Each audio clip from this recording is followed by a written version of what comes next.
For clothing retailers, mannequins are a vital sales tool. They come in fixed or flexible versions and can be made out of a range of materials, from wood to fiberglass. They strike alluring poses in store windows, motionless models flaunting the latest fashions.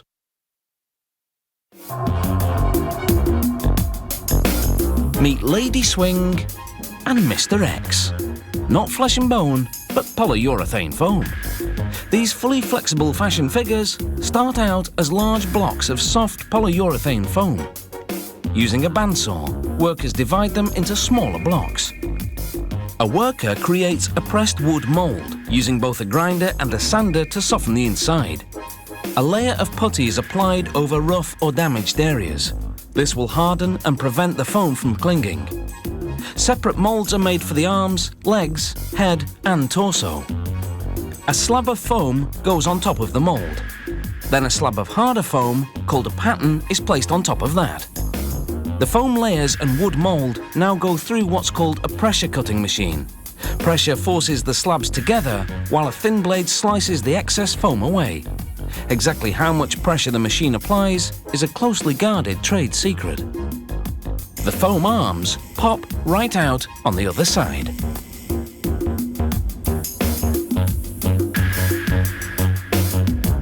For the head and torso, they use a foam slab measuring 139 by 43 by 14 centimeters and a foam pattern that includes shapes for breasts and a belly button, and grommets to shape the nipples. This foam pattern is impressionistic. These mannequins are not meant to be anatomically correct. Here's the pressure cutting machine close up. 9 rollers compress the mould, soft foam and pattern slabs together, forcing them through a paper-thin opening and slicing away up to 15 centimeters of foam. True to form, Lady Swing pops up on the other side. Her flexibility proves useful. She and Mr. X are often displayed on sports equipment. Their manufacturer first named them in the 1970s, and the monikers just stuck. Workers inspect the mannequin and trim the excess material. They extract her easily because they sprayed the empty mould cavity with lubricant. Next, a worker assembles a half-centimeter thick steel skeleton to give the mannequin some structure.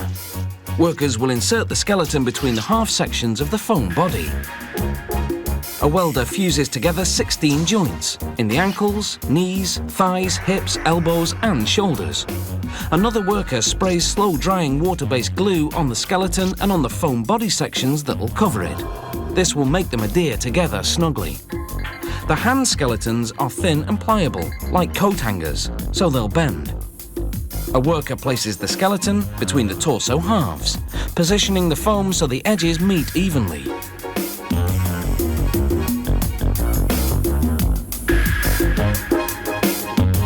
When you see the work that goes into their creation, you can see why these dummies don't come cheap.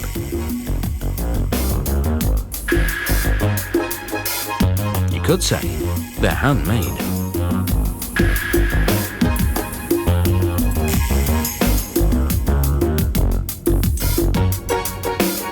After letting the parts dry and set overnight, a worker tests the limbs for flexibility. The lower leg portions are joined together. The skeleton protrudes at the heel so it can be secured to the floor when the dummy goes on display. Now here's a scene worthy of a horror movie. Using an electric carving knife, a worker slices off 6 centimeters from the front of the head. Ow. A plastic hollow face is then glued on, using solvent-based glue for an extra strong bond. Next, they spray the mannequin with flesh-coloured water-based glue, then sprinkle it with a fine powder made of tiny cloth particles. This is called flocking. It takes 12 hours to dry and gives the mannequin a protective fire-retardant finish. This factory's flocking comes in 18 different colours, from a variety of skin tones to several vibrant colours. Before Lady Swing makes her debut, a makeup session. Powder blush to colour her lips and cheeks, and water-based paint on her eyes, lashes and brows. They add a wig, and voila! She's ready for a date with Mr. X.